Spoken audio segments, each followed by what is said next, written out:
Dankie Hemelse Vader dat ons weer vanoggend as U kinders vir 'n oombliekie kan tot rus kom by U voete, Heer.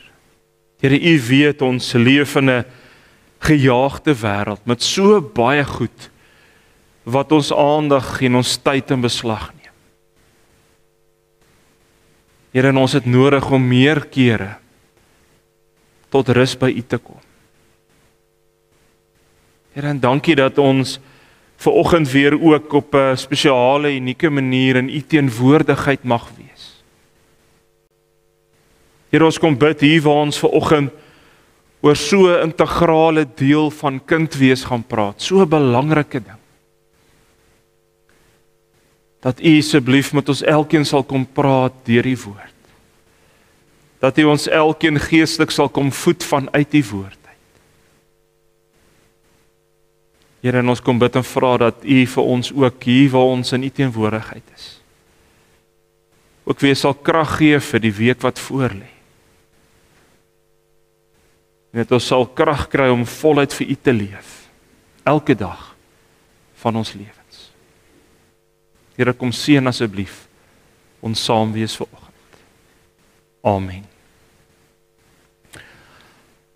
Ons gaan vanoggend saam lees uit die baie bekende gedeelte uit Matteus 6 uit, Matteus 6 daarvan vers 5 tot en met vers 15.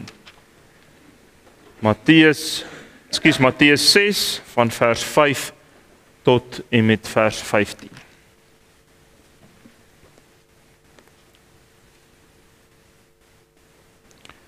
In die Bybel hier voor my is dit op bladsy 11 in die Nuwe Testament.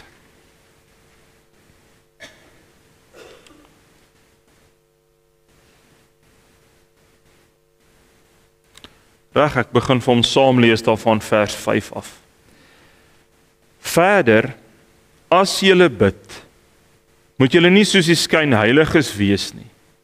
Hulle hou daarvan om in die sinagoges en op die straathoeke te staan en bid sodat die mense hulle kan sien. Dit verseker ek julle, hulle het hulle beloning klaar weg. Nee, as jy bid, gaan na jou kamer toe, maak die deur toe en bid vir jou Vader wat jy nie kan sien nie. Jou Vader wat sien wat verborge is, sal jou beloon. Wanneer jy bid, moet jy nie soos die heidene 'n stortvloed van woorde gebruik nie. Hulle verbeel hulle gebede sal verhoor word omdat hulle baie woorde gebruik. Moet dan nie soos hulle maak nie, want julle Vader weet wat julle nodig het, nog voordat julle dit van hom vra.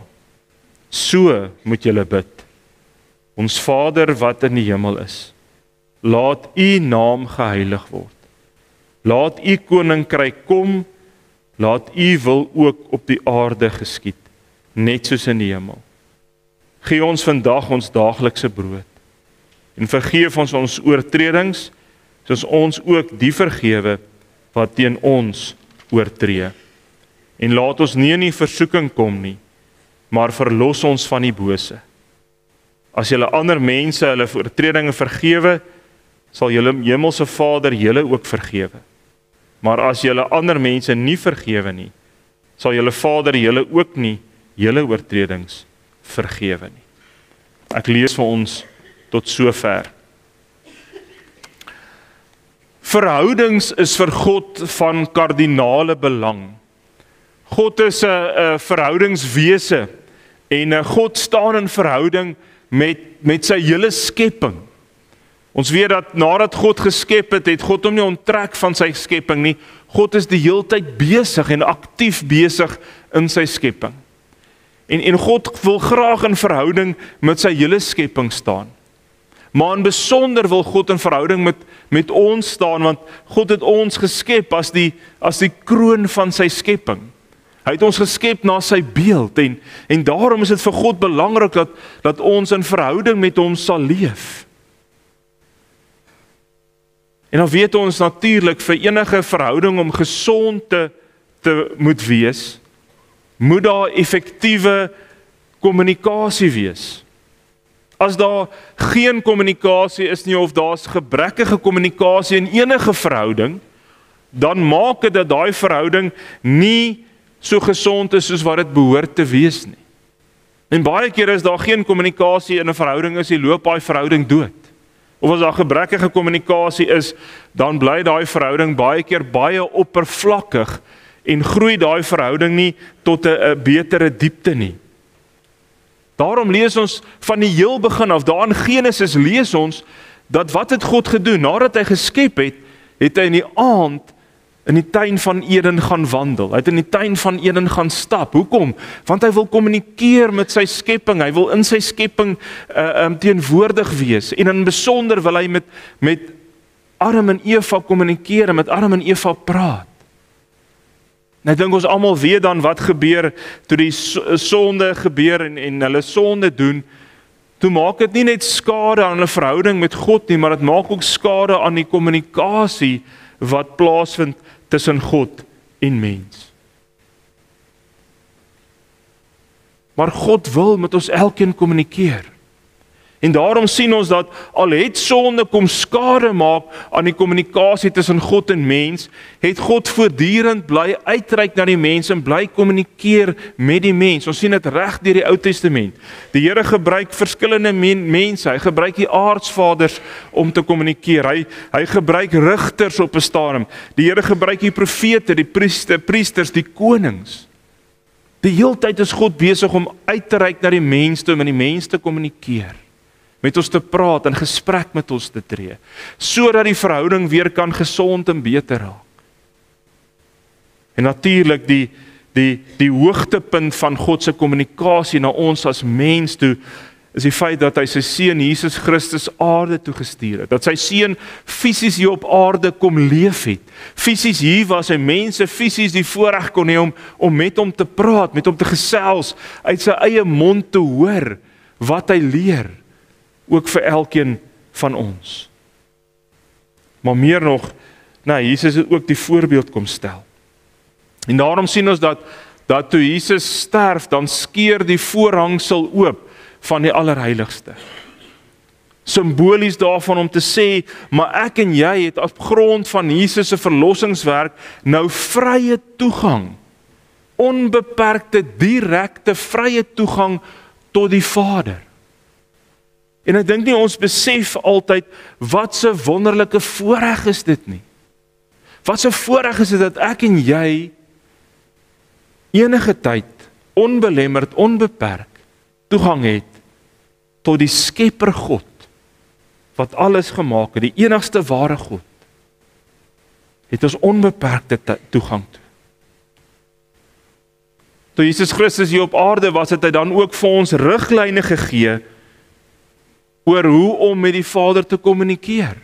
Het hy, maar meer is dit, hy het nie net vir ons kom riglyne gee nie, hy het ook vir my en jou kom wys hoe dit lyk. En dan lees ons byvoorbeeld in Lukas 5 vers 16, maar hy het hom altyd weer in eensame plekke afgesonder om daar te bid. So Jesus het nie net vir ons kom riglyne gee om te sê, maar dis hoe kommunikasie behoort te lyk tussen ons en God nie. Hy het die fisiese voorbeeld gestel. Hy het gereeld self as mens gegaan en hom afgesonder, eenkant iewers gegaan, sodat hy in gebed met die Vader kan tyd spandeer. Wat is gebed? Gebed is net die mooi woord wat ons gekies het om te beskryf hierdie spesiale, hierdie unieke kommunikasie wat tussen ons en God is. Gebed is net om te beskryf, maar hoe lyk dit wanneer ek in gesprek is met God en God besig is om met my ook te kommunikeer en te praat. Want kommunikasie is so belangrik. Professor Atti Barnard het op 'n stadium die volgende gesê: gebed is die pad waar langs ons lewende verhouding tot God bestaan, funksioneer en groei.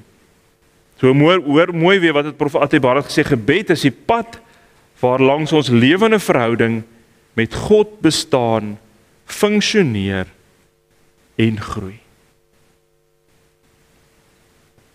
As daar nie gebed is nie, as daar nie kommunikasie tussen ons en God is nie, dan kan my verhouding nie groei nie. Dan kan daar nie diepte kom in my verhouding met die Here nie. So 2 sonnae terug het ons daai Jakobus gelees en het Jakobus stil gestaan. Ons het 'n bietjie gepraat oor die krag wat daar is in woorde en dat woorde negatief of positief kan wees. Ons het daaroor gepraat, né? En vir mekaar gesê, maar ons kan ons woorde of positief aanwend of negatief aanwend.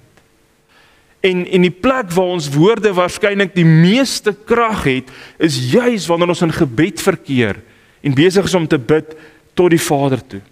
Jakobus 5 vers 16 sê dit soos volg vir ons: Bely julle sondes eerlik teenoor mekaar en bid vir mekaar, sodat julle gesond kan word. Die gebed van 'n gelowige het 'n kragtige uitwerking. Dis een van die plekke waar ons woorde die meeste krag kan hê. Dis juis wanneer dit in gebed is. Want 'n gebed 'n gelowige se gebed het 'n kragtige uitwerking. En soms het ons hier mooi hoor, soms praat ons, eintlik dink ek partykeer so bietjie verkeerd, want dis nie, die krag lê nie noodwendig by my nie, maar my gebed ontsluit God se krag in my eie lewe en in die lewens van ander mense. En daarom is dit so belangrik. Hierdie gedeelte wat ons vanoggend gelees het, val ook in die groter konteks van die bergrede. Matteus 5 tot 7 waar God besig is, of Jesus besig is om eintlik vir die mense te kom verduidelik, maar waaroor gaan geloof werklik? Want onthou, baie van daai tyd se gelowiges het 'n baie sterk rituele geloof beoefen, die Jode, en hulle harte was baie keer nie daarin nie. En in die bergrede, Hoofstuk 5 tot 7, kom die Here en kom sê Jesus eintlik vir ons, maar dis die hart van die Vader, dis die hart van geloof, dat jy jou lewe daarin moet wees. Dit help nie, jy doen 'n klomp geestelike gelowige handelinge en rituele, maar jou hart is nie daarin nie. En is in hierdie groter konteks van die bergrede waarin Jesus nou kom en vir hulle kom leer, maar hoe behoort ons gebede te lyk? En onthou, so 2 weke terug het ons vir mekaar gesê, jou gesprekke, jou woorde kan positief of negatief wees. En een van die voorbeelde wat ons gebruik het, was juis rondom vuur, dat vuur kan warm maak en kan lig gee en kan kos gaar maak en so aan, maar vuur kan net soveel skade aanrig. Dit wat Jakobus ons waarsku daar in Jakobus 3. En nou kom Jesus en hy begin eintlik om te sê, maar oppas, as ons gebed verkeerd verstaan, dan kan gebed ook eintlik gevaarlik wees. Dan kan gebed ook eintlik negatief wees as ons die verkeerde redes het, die verkeerde vertrekpunt het van waaruit ek bid, né? En dan sien ons in die Bybelse tyd, in Jesus se tyd, was dit vir party mense die gewoonte gewees om so op plekke te gaan bid, sodat ander mense hulle moet raak sien. So dit het vir hulle meer gegaan daaroor, dat ander mense moet kan raak sien hoe geestelik hulle is en gelowig hulle is, as wat dit werklik gegaan het vir hulle oor 'n verhouding tussen hulle en die Vader. En dan kom wys Jesus hier die gevare uit. En dan kom sê hy vir ons, maar ons moet oppas, ons kan gebed soms verkeerd gebruik. En ek wil net so 'n oombliekie stil staan by 1 of 2 van hierdie gevare wat Jesus kom uitwys. In die eerste plek praat Jesus van die skynheiliges, en dan praat hy van dat sommige mense skynheiliges, hulle bid want hulle wil raak gesien word. Hulle wil hê ander moet notisie neem van hulle. En nou praat ek versigtig oor dit, want ek dink die woord skynheilig is 'n woord wat ons baie keer verkeerd gebruik. So baie keer sal jy hoor dat mense somme sal sê, ja, maar ek gaan nie kerk toe nie, want as ek sit 'n klomp skynheilig is, of ek wil nie dit nie, want daai klomp is so skynheilig. En dan misbruik ons eintlik hierdie woord en dan gebruik ons hom eintlik uit sy konteks uit. Wanneer Jesus hier kom praat en kom sê, maar ons moet waak daarteen dat my gebede nie meer gerig is op die mense om my, in plaas daarvan dat my gebede gerig is tot die Vader nie. En nou kan ons maklik sê, maar ag ek trap nie in daai strikkie, maar ek dink ons doen partykeer sonder dat ons dit besef. Trap ons in die strik oor die beginsel waaroor dit hier gaan. Die beginsel waar dit hier oor gaan is om te sê, maar wanneer ek bid, moet ek ten volle op God gefokus wees. Ek moet eintlik vergeet van die mense om my. En hoe baie keer bid ons hier en dan kies ons so versigtig ons woorde, want ek wil nou nie iets sê wat dalk snaaks gaan klink vir die mense om my nie. Hoe baie keer hoor ons die mense, en dit sluit aan by die volgende een ook, hoe baie keer hoor ons die mense sê, maar ek kan nie vir ander bid nie, want ag ek kan nou nie so mooi bid soos daai en of daai nie. Dan trap jy in daai strik. Want dit gaan nie vir die Here oor hoe mooi jy kan bid en wat se woorde jy gebruik nie. Oor wie gaan dit dan? Gaan dit dan oor God, tot wie toe jy bid, of gaan dit oor die mense om jou? As jy nie voor ander voel, jy kan nie bid nie, want jy kan nie mooi bid nie. As jy dink jy kan nie mooi bid nie, dan begin jou fokus skuif dan na die mense toe. Jou fokus is dan nie by God nie. So hoor mooi, wat is die beginsel wat die Jesus hier kom aanspreek en sê, oppas, waak daarteen. Jou gebede se fokus moet op God gerig wees. Ja, natuurlik bid jy vir die mense om jou en alles. Natuurlik neem jy jou konteks in ag, maar jou fokus moet nie daar wees.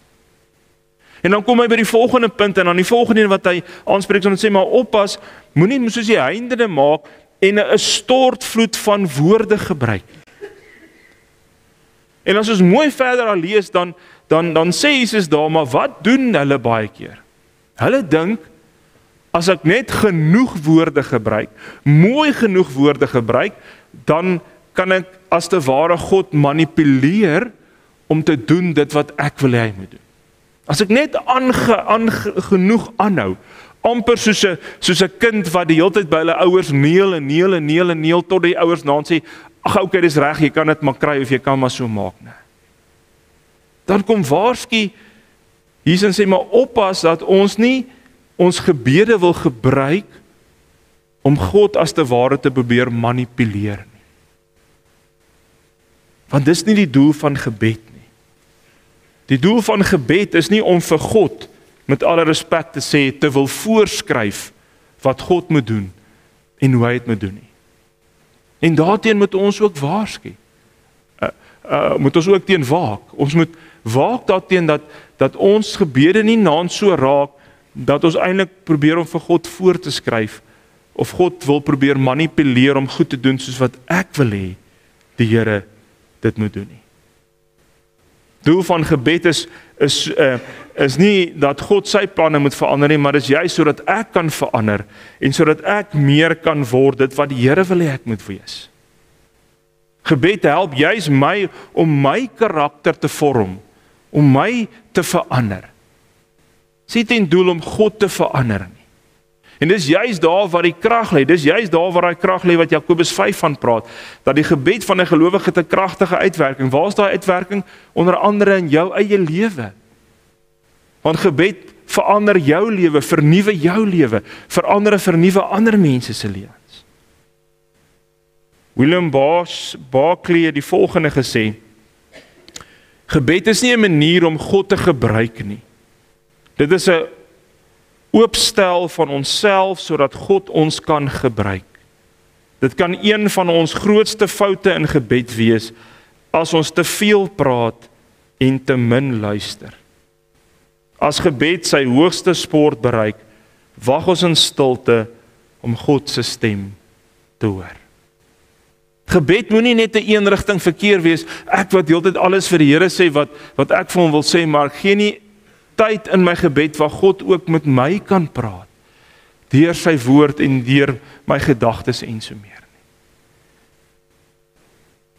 Want anders te raak het my net 'n monoloog en nie 'n gesprek nie. Nog iets wat hierdie gedeelte vir ons eintlik kom sê, is dat gebed moenie een of ander wenslysie wees nie.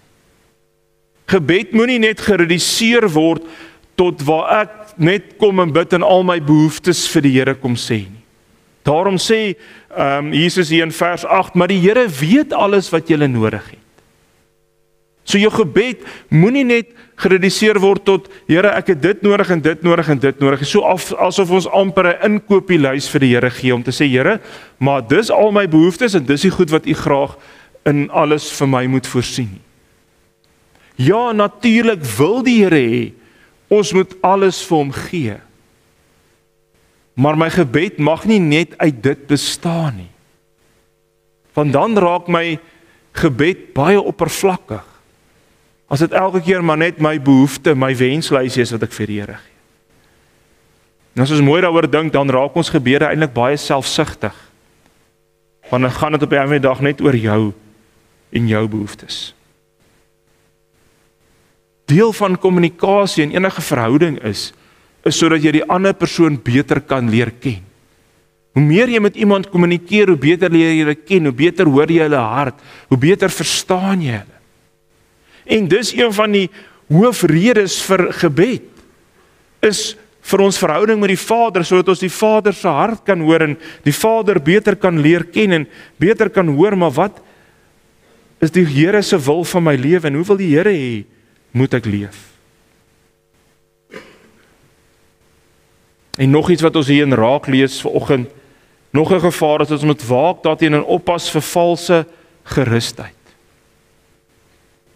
In die Bybelse tyd het die Jode ook baie streng gebedsrituele of ritmes gehad.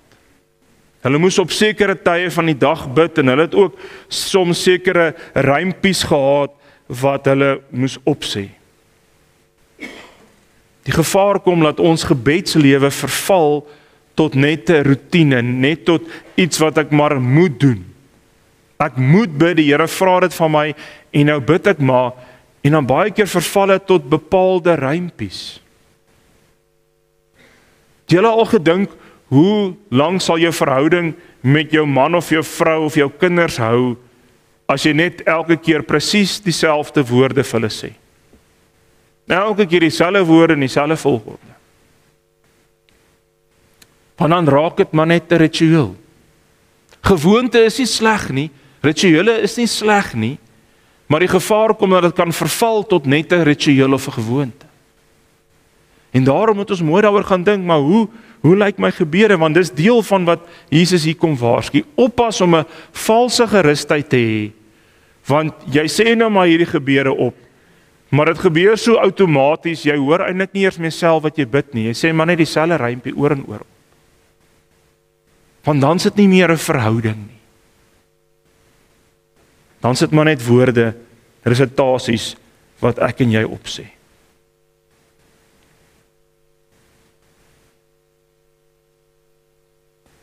En dan kom Jesus verder en dan kom sy maar, nou dat hy die gevaar uitgewys het, hoe moet ons bid?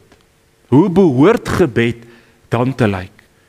En dan gee Jesus vir ons die bekende ons Vader, né? En dan begin die ons Vader met die volgende woorde. Ja, ons Vader wat in die hemel is. En as Jesus sê ons moet so begin bid, né? Toe is Jesus die ons Vader vir ons gee, kom nie Jesus nie en sê maar hier's nou 'n resep en jy moet nou elke keer hierdie resep presies so volg nie. Jesus kom gee 'n klomp riglyne en sê maar jou gebed behoort uit die volgende elemente uit te bestaan. En daarom daar's niks fout daarmee om jou onsse Vader te bid nie. Maar sorg net dat dit nie op 'n middag net 'n ritueel bly vir jou of net uit gewoonte uit nie. Maar dan kom sê Jesus maar jou gebede behoort uit die volgende te bestaan en dan sê hy maar ons Vader wat in die hemel is en dan gaan dit daaroor om te sê maar as ons sê dis ons Vader, dit gaan oor 'n stuk persoonlike verhouding, né? Dis ons Vader, dis nie maar net die God daar ver of die skepper God nie. Ons Vader. Dan sê hy maar jou gebed moet 'n stuk persoonlikheid in hê, né? Dis 'n persoonlike verhouding. Ons Vader. En dan wat in die hemel is om te sê maar om aan God erkenning te gee oor wie en wat hy is. Sê maar net enige iemand met wie jy praat nie. Jy praat met God, die skepper God, die almagtige een. Dis die een met wie jy praat, om ietsie erkenning te gee vir God se heiligheid, hom te loof, hom te prys vir wie hy is. Dis wat die eerste bede kom sê. Volgende bede, laat u naam geheilig word. Kom sê vir ons, as ons sê, laat u naam geheilig word, gaan nou om te sê, maar Here, dit begin in die eerste plek nie by my behoeftes nie. U naam moet geheilig word. U moet verheerlik word deur my gebede. Maar meer is dit, u moet nie net deur my gebede verheerlik word nie, u moet ook verheerlik word in my manier van leef. U moet die belangrikste plek in my lewe inneem. U moet die belangrikste plek in my gebed inneem, en daarom laat u naam geheilig word. Laat u naam die belangrikste fokus wees in my gebede. En dan gaan die gebed aan om te sê, maar laat u koninkryk kom en laat u wil geskied. Dit gaan oor 'n stuk te erken, 'n stuk nederigheid, 'n stuk afhanklikheid ook, om te sê, maar Here, u koninkryk het ons nodig. Here, u wil moet geskied bo my wil. My wil is ondergeskik aan u wil. En daarom kom jy in die gebed en sê, Here, daar's klomp goed wat ek in die lewe graag wil hê, maar nooit my wil nie, altyd u wil. Here, ek vra dit vir u, maar u wil moet altyd die belangrikste wees. U wil moet altyd bokant my wil wees. My wil moet altyd ondergeskik aan u wil wees. En ek moet help dat u koninkryk al hoe meer sal sigbaar word hier op aarde. En dan die volgende bede, gee ons vandag ons daaglikse brood. Dan kom ons op die punt dat ons sê, Here, maar hier is nou my behoeftes.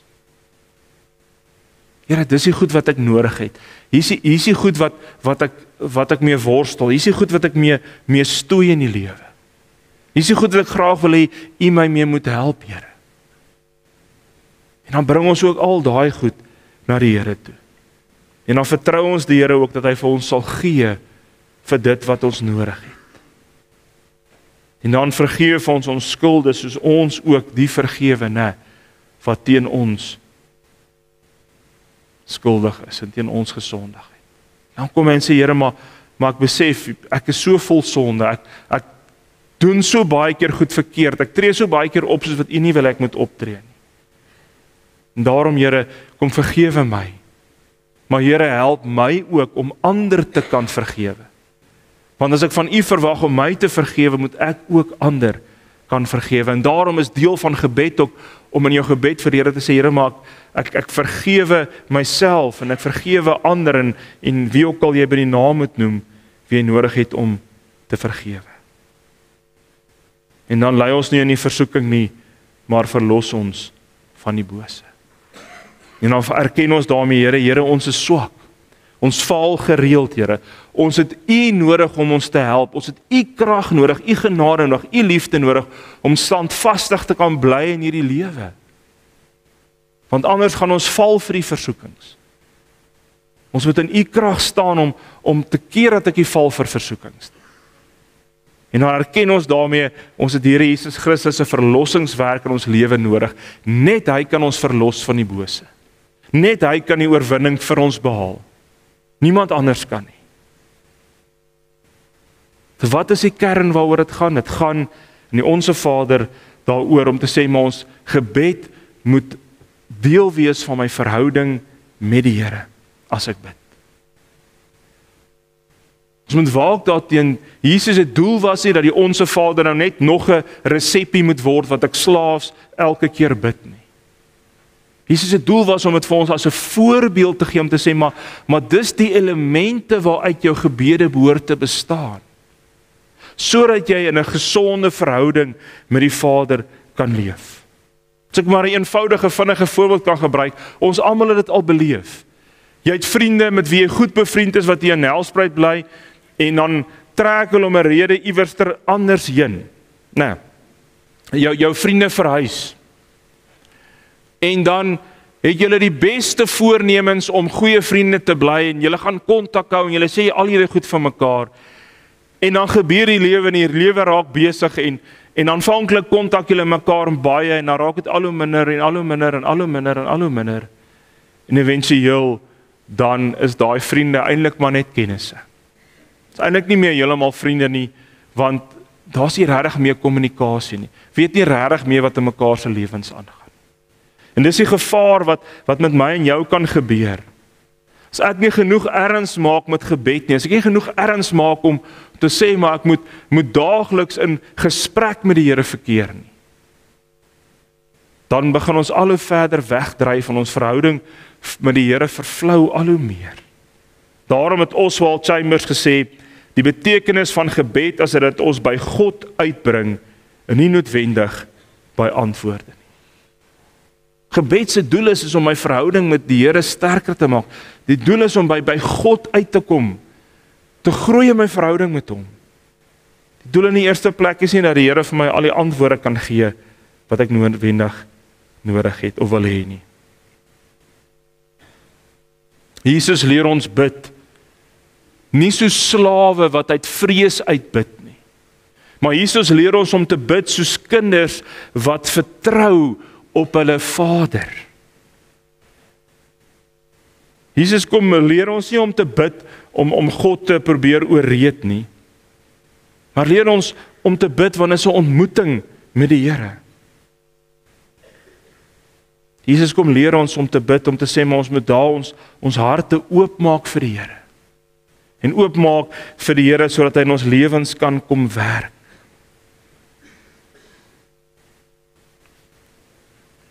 Ferdinand Duist het die volgende gesê, en dit som vir my gebed so mooi op, en ek wil daarmee afsluit volgende. Gebed kan jy nie voorskryf nie. Gebed kan jy nie programmeer nie. Om dit te probeer is om die musiek van die skepping by jou ore te laat verbygaan en die sin van die gebed kwyt te raak.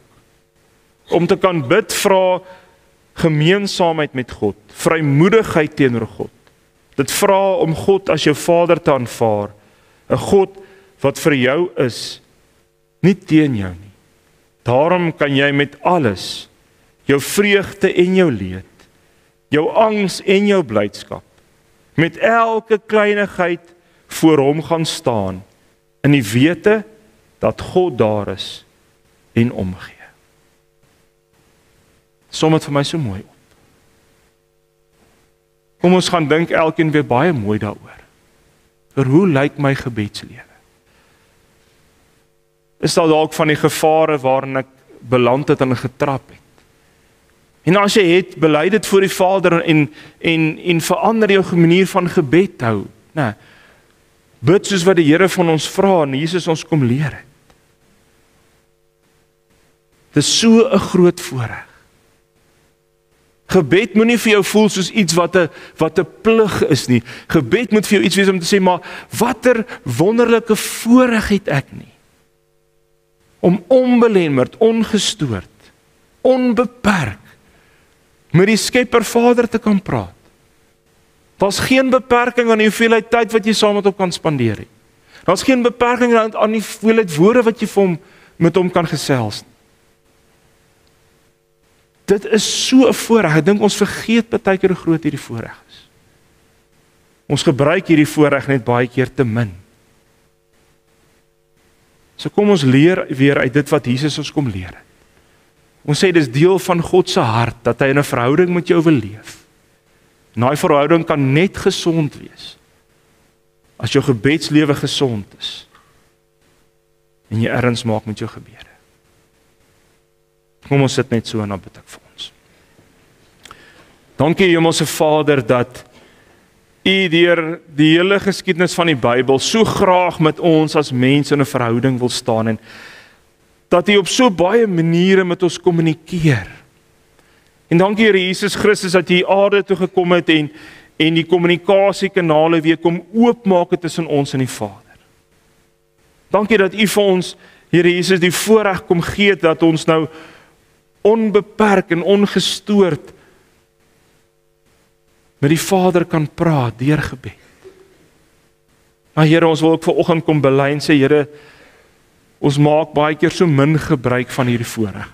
Ons laat so toe dat hierdie gejaagde lewe waarin ons is, so baie van ons tyd in beslag neem, dat ons nie genoeg by U voete kom sit en genoeg in U teenwoordigheid is, sodat ons van U kan leer nie.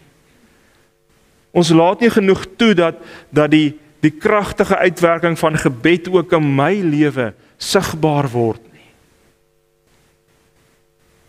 Daarom Here, help ons en wys vir ons hoe kan ons meer tyd in U teenwoordigheid spandeer.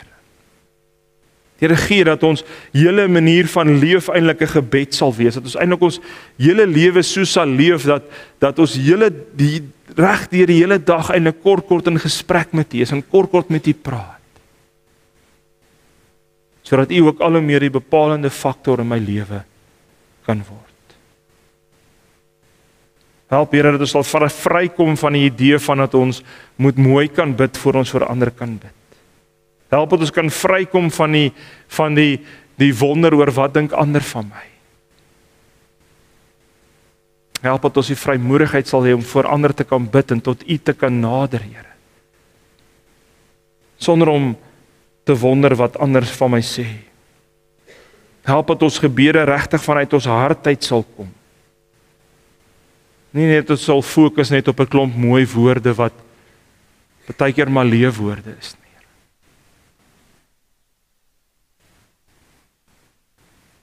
Here, ons kom bid en vra dat U ons sal seën en dat U sal gee dat ons ook tot seën vir ander mense sal wees. Ons vra dit in U naam alleen. Amen. Ontvang ook die seën van die Here wat so graag elke dag met jou wil praat. Mag die liefde van Jesus ons na hom toe trek. Mag die krag van die Here Jesus ons sterk maak in sy diens. Mag die vreugde van die Here Jesus ons vervul. Mag die seën van die almagtige God, Vader, Seun en Heilige Gees by ons elkeen wees en bly. Amen.